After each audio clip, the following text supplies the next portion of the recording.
বিষয়টা হয়েছিল যে মিস ইনফরমেশন ছিল যে অনেক মানুষজন যেহেতু উদ্বোধনের দিন আসছিল, সাংবাদিকগণও ছিল, তো কাস্টমারও ছিল অনেক, আমরা সবাই হ্যান্ডেল করছিলাম। এর মধ্যে অনেক ইনফ্লুয়েন্সার আসছিল, তারা আসলে তাদের মতন করে রিভিউ করছিল, প্রচারণা করছিল। এখানে ধরেন আমাদের নির্দিষ্ট কোনো ইনস্ট্রাকশন ছিল না বা আমরা এমন কোনো ইনফ্লুয়েন্সার ইনভাইট করিনি, তো তারা তাদের মতন করে প্রচারণা করেছে। এখানে একটা মিস ইনফরমেশন ছিল যে আমাদের এখানে পাকিস্তানি পণ্য আছে, তবে আমাদের শোরুম আপনারা ভিজিট করলেন, দেখলেন ভক্তদের থেকে আসছিল, আমাদের এখানে পাকিস্তানি কোনো পণ্য নেই বা আমরা কখনো বিক্রি করিনি বা এখন পর্যন্ত আমরা উঠাইনি, শুধু আমাদের কাছে ইন্ডিয়ান প্রোডাক্ট আছে। তো এরকম একটা মিস ইনফরমেশন নিয়ে তারা আসছিল এবং এটা পর্যবেক্ষণ করেছে। আমরা সম্প্রতি একটা বিজ্ঞাপন দেখেছিলাম ফেসবুকে যে এই প্রতিষ্ঠানের আপনার ইন্ডিয়ান এবং পাকিস্তানি ড্রেস বিক্রি করা হয়। তো সেই বিষয়টা আমরা একটু দেখতে ভেরিফাই করতে আসছিলাম। এখানে এসে যেটা দেখলাম যে আপনার এখানে ইন্ডিয়ান ড্রেস বিক্রি হচ্ছে, কিন্তু পাকিস্তানি কোনো ড্রেস ওনাদের কাছে নাই। এটা একটা ইস্যু ছিল। আর ওনাদের যে প্রাইস ট্যাগগুলো ছিল সেই প্রাইস ট্যাগগুলোতে কাটাকাটি ছিল, অর্থাৎ ডাবল প্রাইসিং ছিল। দেখা গেলো একটা প্রাইস লেখা আছে 7,000, ওইটাকে আবার পরবর্তীতে কেটে 8,600 এরকম করা হয়েছে। এরকম বেশ কয়েকটা ডকুমেন্ট আমরা দেখেছি। তো যাই হোক, তারপর আমরা বিস্তারিত জানলাম যে এই প্রতিষ্ঠানটা গত বৃহস্পতিবারে রান করেছে, এখানে শুরু হয়েছে। তো সব দিক বিবেচনা করে আমরা এই দুটো অপরাধ পেয়েছি। একটা হলো যে ওনারা যেই তথ্য প্রচার করেছে সেটার সাথে পুরোপুরি মিল নাই, আর দ্বিতীয়ত হলো মূল্য কাটাকাটি করা হয়েছে। এই দুটো বিষয়কে মাথায় নিয়ে ওনাদেরকে আমরা 10,000 টাকা জরিমানা করেছি।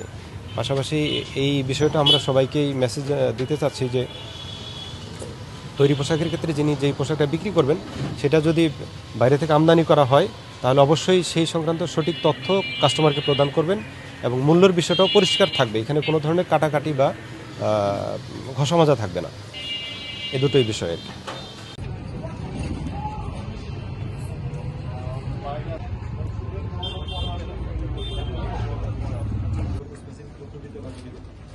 ঠিক আছে, আমাদের আইনে বলা আছে যদি আপনি সাধারণত কোনো পণ্য বা সেবা বিক্রি, এটা শাস্তি হলে 1 বছরের জেল এবং 2 লক্ষ টাকা জরিমানা।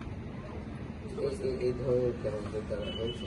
হ্যাঁ, আপনার যে বিজ্ঞাপন দিচ্ছেন, আপনি বিজ্ঞাপনটার সাথে আমার পক্ষে আপনার পক্ষে মিল দেখাই দিলাম। ফেসবুকে যারা প্রচার করছে, আমি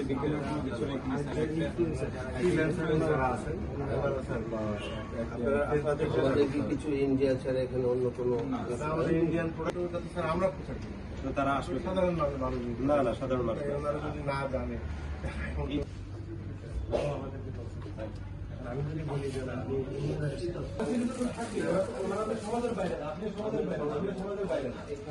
একটা কাস্টমার আমরা বলেছি যে আমাদের পাকিস্তানে গেছে, এরকম যদি কেউ বলতে পারে, আমি ওয়ার্ড ছিলাম আজকে তারা মানে দুটো ব্যবসা করবো, কিন্তু কেউ বা কারা কি করেছে না বলে তাহলে বিসিকে কোনো নিজেদের তৈরি পণ্য ছাড়া অন্য কোনো পণ্য বিক্রি হবে না, আজকে সব ক্লোজ করে দিতে হবে। কারণ এখানে চাইনিজ মাল বিক্রি হয়। ওয়াই? এখানে তো এটা তো আপনার এখানে বিসিক মানে কি ইন্ডাস্ট্রিয়াল এরিয়া, সব বন্ধ করে দেন। আমি রাজি আছি, আপনি আমি আপনাকে হেল্প করবো। আপনি কি হেল্প করতে হবে দেখেন, আমি রাজশাহী শহরে আমি আপনাকে হেল্প করবো যে সব বন্ধ করে দিতে হবে। প্রত্যেকটা জায়গাতে আপনার মনে করেন যে পুতুল বিক্রি করছে, এটা সব বিদেশি পণ্য। আমি যেটা বুঝাতে চাচ্ছি, আপনি সেটা আমার হয়তো ব্যর্থতা, আমি আপনাকে বুঝতে পারছি। আমি বুঝতে পারছি। সেটা হলো এই যে ফেসবুকে যারা আপনার কন্টেন্ট ক্রিয়েটার বিজ্ঞাপনগুলো দিচ্ছে, হ্যাঁ, এইখানে তারা তথ্যগুলো বলছে যে আপনার এখানে পাকিস্তানি এবং ইন্ডিয়ান ড্রেস পাওয়া যায়, কিন্তু পাকিস্তানি তো আমাদের, আমরা তো পাকিস্তানি বলি না। আপনি যে এসছেন আমাদেরকে কেউ বলেছে যেখানে পাকিস্তানি আছে? এখানে আপনি যে ফেসবুকে বিজ্ঞাপনটা দিচ্ছেন সেখানে বলছেন কিনা সেটা বলেন। এই বিজ্ঞাপনটা কে দিয়েছে? আপনারা গিয়েছেন। ইনফ্লুয়েন্সার এখানে আসলো কেন? আপনি মানে করে আসছে, আজব কথাবার্তা বলেন, তাদের কি ফোন না করে তারা আসছে?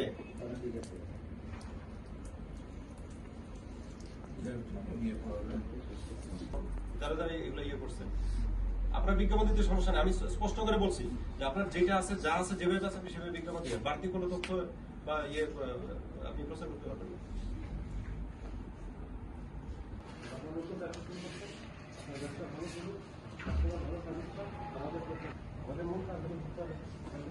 কি অবস্থা ভাই?